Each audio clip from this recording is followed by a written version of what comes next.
Lucille Ball. Co-starring Gail Gordon.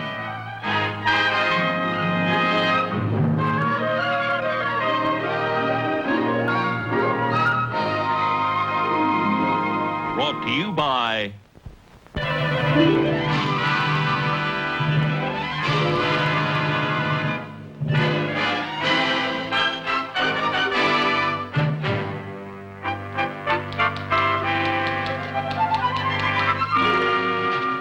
Carmichael? Yes, sir. These reports have to be typed and these filed right away. But, Mr. Mooney, it's 6:30 already. Well, thank you, Mrs. Carmichael. I still know how to tell the time. But all this work will take me at least 2 hours. Will I get paid time and a half for overtime? No, you won't get paid anything. But that's not fair. I'll be working later than anybody else. You got here later than anybody else.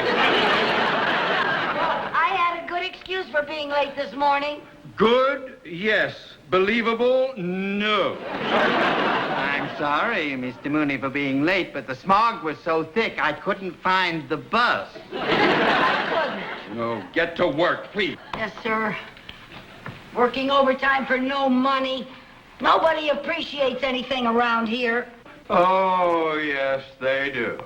Only this morning, I called our president, Mr. Cheever, and I told him that my chair was worn out, and he told me that I would get a new chair. Yes, indeed. They reward people around here who use their heads. Then how come your chair wore out in the seat?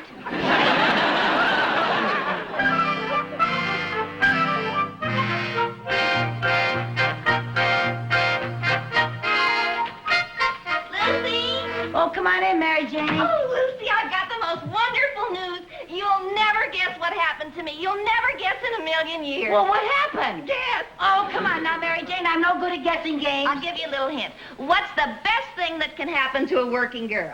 You're getting married. No. No? You're engaged? No. You got a date? Now, I guess I better tell you. I got a raise. Oh, Mary Jane, that is wonderful. Is it much of a raise? Well, no, but at least now my take-home pay is worth taking home. Oh, that's wonderful. When do you think you're going to get a raise? Me get a raise? Ha! Mr. Mooney won't even pay me for working overtime, let alone give me a raise. When did he give you your last one? Well, let me see. It was on Flag Day. I don't remember the year, but our flag still had 48 stars. Oh, that's terrible. Yeah, well. How much money are you making now, Lucy? Oh, I'm ashamed to tell you. But every time I file my income tax, they send me a sympathy card. Have you ever hinted to Mr. Mooney that you wanted more money? Hinted?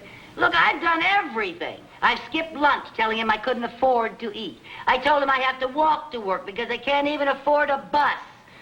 The only time I ever got a reaction out of him was once when I came in with big holes in my coat. Oh, and he gave you a raise? No, he gave me a needle and thread and told me to stop looking like a slob. Oh, darn it, I always forget that this plant is artificial. I just don't understand it, Mary Jane. Seems to me that everybody in that bank has gotten a raise except me. Well, I just think you're using the wrong approach.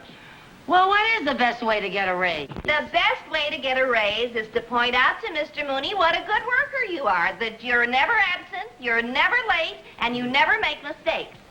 Well, what's the next best way? Have you ever tried to appeal to his good side? I've never been able to find it. Well, Lucy, honestly, you've been there long enough. You're entitled to a raise. You're telling me. Well, you should just ask for it. I have. Be firm about it. Go in there in the morning and beard the lion in his den. Okay, but it would be easier getting a raise from a real lion.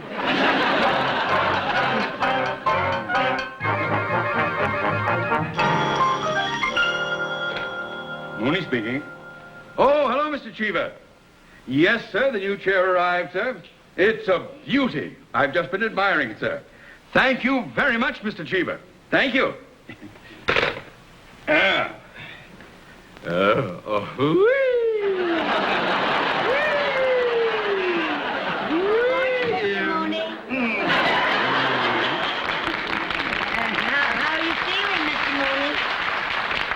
I'm all right. And how is Mrs. Mooney feeling? She's all right. And how was your... No, you cannot have a raise. How did you know I was going to ask for a raise? Mrs. Carmichael, when you come in here on time and inquire about my health and my wife's health, you obviously aren't aiming for a cut in your salary. Now, please get to work. Mr. Mooney, I've been working here a long time now, and it seems as though everybody in this bank has gotten a raise except me. True. Well, Mr. Mooney, I realize I haven't been a very efficient secretary. True. And I am almost always late. True. And I do take a little too long on my coffee breaks. True. And I'm not a very good typist. True. But, Mr. Mooney, you're not going to give me a raise, are you? True. Why won't you? Because, as you just said, you're not efficient, you're always late, you take too long for your coffee breaks, and you are not a good typist. Yeah, but you can't think of one single reason on your own. Mrs. Carmichael, we have a very busy day ahead of us. Please get to work.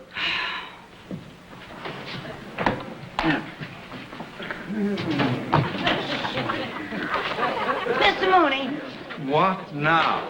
I think you are taking a very unappreciative attitude after all I've done for this bank. Just what have you done for this bank? Well, in what condition was this bank before I came to work for it? It was the third largest financial institution in the city with assets of $300 million and 31 branches. And what condition is it in now? It is the third largest financial institution in the city with assets of $300 million and 31 branches. You see, I haven't heard it one bit.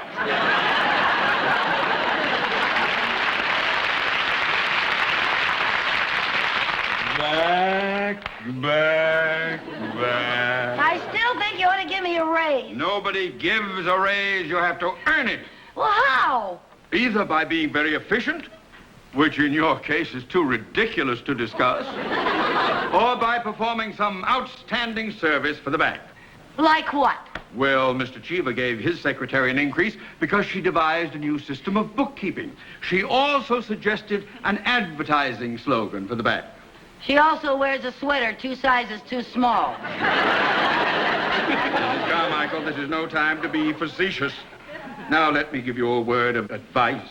Remember, the laborer is worthy of his hire. The climb up the ladder of success is not easy. How do you suppose I got where I am today? You married the boss's daughter. I did not. She was his niece. I worked very hard to maintain my position here. I work extra hours. For example, today I am having lunch in my office, so I can be here for an appointment with an important client. To get ahead, you have to work, work, work, work. Now, you think about that, Mrs. Carmichael. Mr. Mooney, What? I'm going to take 10 more minutes on my coffee break and just think about that. You are impossible!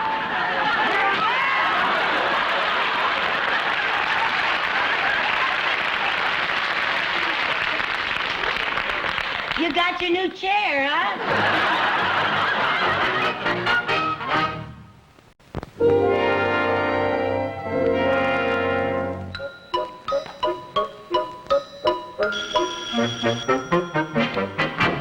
Mooney speaking. Oh, yes, Mr. Cheever. Yes, I'm expecting Mr. Leonard any time, sir. Well, I know he's a very important client of ours, sir, but I've never met him personally. He did. He produced the Danny Thomas Show, yeah? Dick Van Dyke. Oh, and I Spy. Oh, well, thank you, sir. That's a big help to me. Yes, indeed. Thanks very much. Oh, and thanks again for the chair. I flipped over it. Goodbye.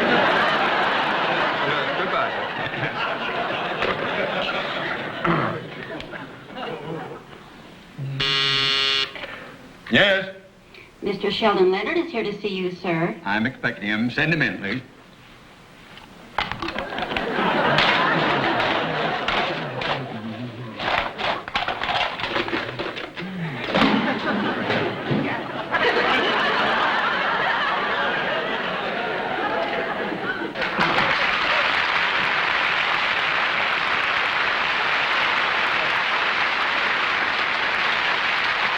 Mr.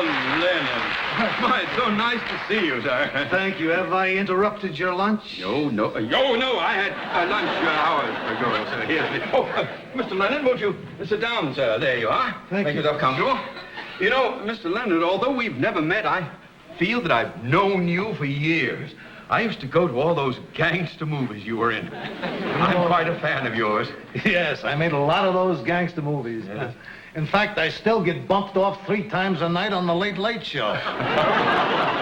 Well, you were so believable as a gangster. Maybe I was too believable. Every time I stepped out of the house, the cops arrested me. Well, now, surely you explained to them who you were. Well, yes, I did, but from force of habit, I'd say it like this. I'd say, all right, get your hands off of me, copper, or you'll wind up in a cement kimono.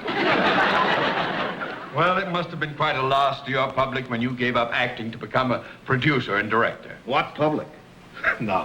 I was one of those actors that people would see on the street and they'd say, hey, look, there goes, what's his name? The face was familiar, but they couldn't remember the name. Well, you have to expect that of people. From my own kids? Yeah.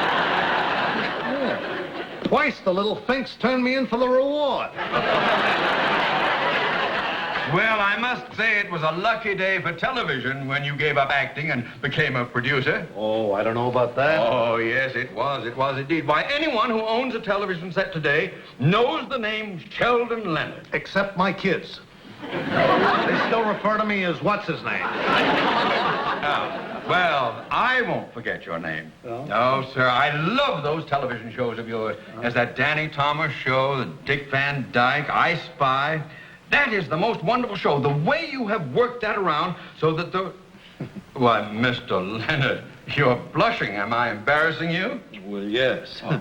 But please continue. You forgot Andy Griffith's show and Goma Pyle. Andy Griffith and Goma Pyle, yes, and I understand that you're currently creating a new series. Well, yes, that's right. We're shooting the pilot now.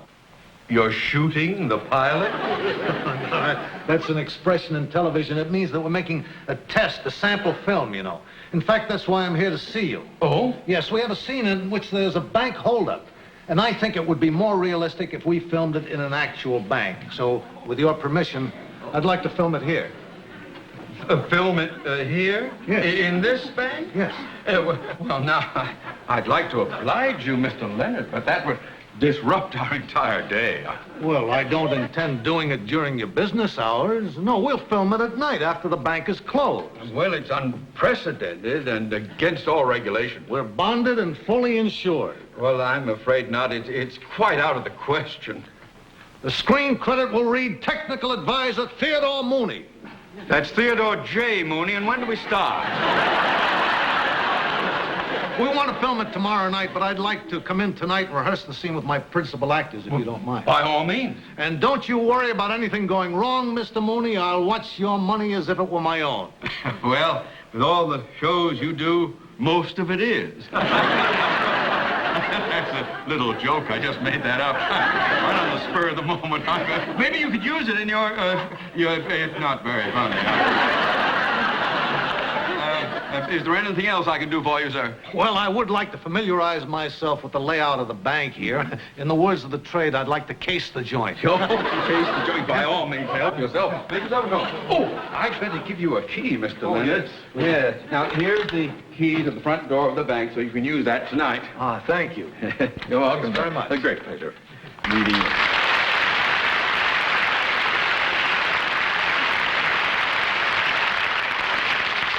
Technical Advisor, Theodore J. Mooney. Ah!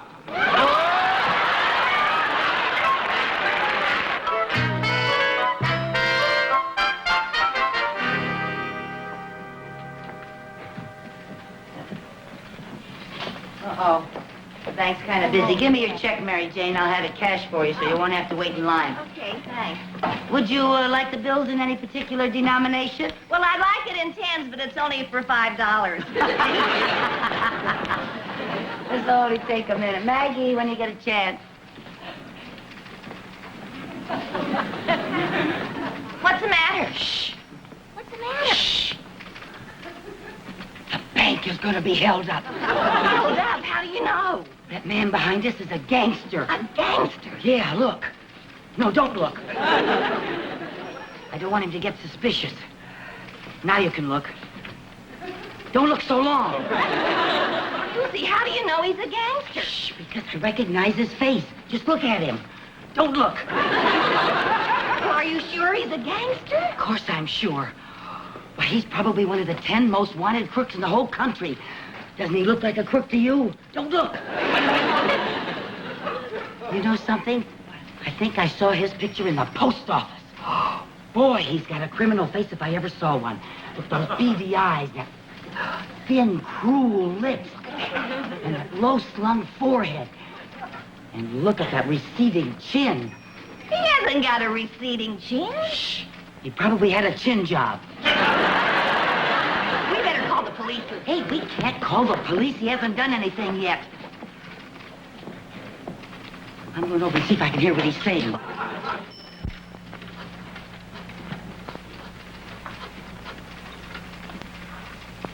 Hello, Frankie.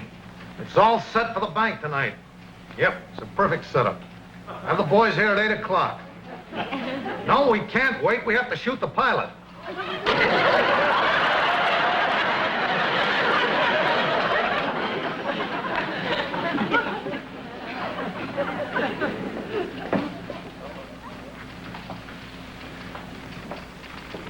I was right. He is going to rob the bank. Right. Not only that, he's going to make his escape in a stolen airplane. How do you know? He just said he was going to shoot the pilot. Let's call the police. No, now, wait a minute. We don't have any evidence. Well, you said he was going to rob the bank tonight. Yeah. And I'm going to be right here when he does. Lucy, you're crazy. No, I'm not. The minute he starts robbing this bank, I'm going to catch him red-handed. You better tell Mr. Mooney. I will not. There's probably a reward out for that crook. Mr. Mooney's the type who would keep it. Besides, this is my chance to do something for the bank so I can earn my raise. There's got to be an easier way to get a raise. Well, there is, but I'm not the type to wear a sweater 2 sizes too small. Now, listen. This is what we're going to do. We? Yes, we. Now, listen.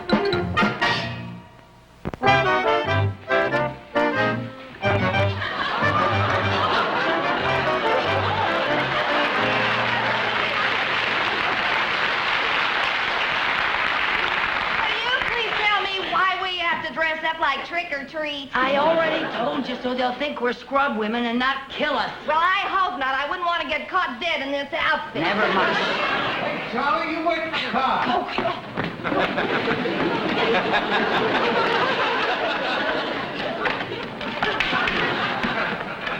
Okay, fellas, come on. The nerve of him coming right through the front door. It's really something. Shh, don't talk. Listen, don't talk. Well, you're talking. Let's not talk about not talking. Shh. This is really a setup. It's a perfect setup. Yeah. There's a good place for us to line the people up when we start shooting. Right there. Now remember, this whole thing has got to go like clockwork or we blow the whole bit. Now, Louie, you go back to the cashier's cage and scoop up all the money, right? Go. You get ready to unpack the nitro so you can blow the ball. All right? You stay at the door. Keep an eye on it.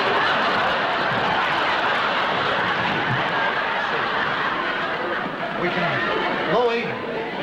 Hey, Louie! Now, where did he get to? What's the matter, boss? Louie disappeared. Go get him, will you? You bet. Now, I want you to remember that you got to keep an eye on this door all the time.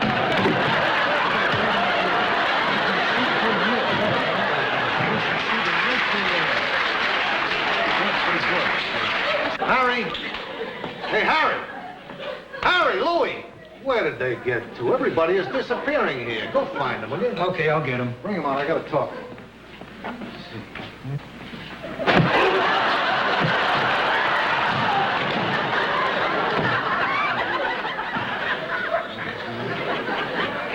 Hey, boys. Louie. Harry, Pete, somebody. Where did everybody get to?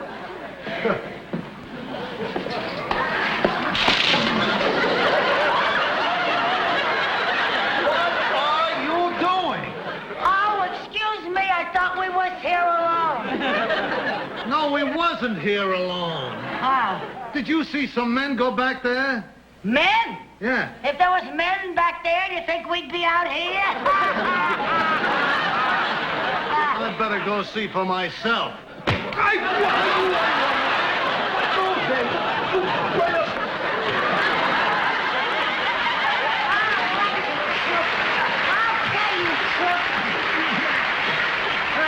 Hold him now. I got him. Don't you move or we'll let you have it. What are you talking You're about? gonna rob this bank, you dirty crook. I am not robbing anything. I'm going to shoot a pilot. That's murder.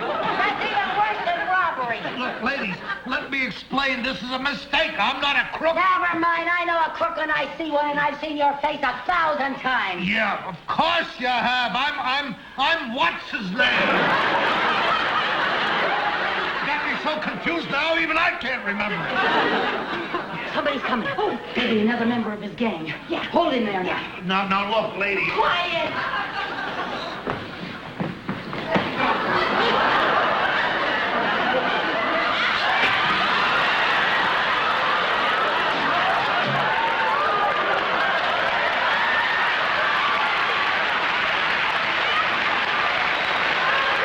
He's holding up his own bank. What are you talking about? What's going on here?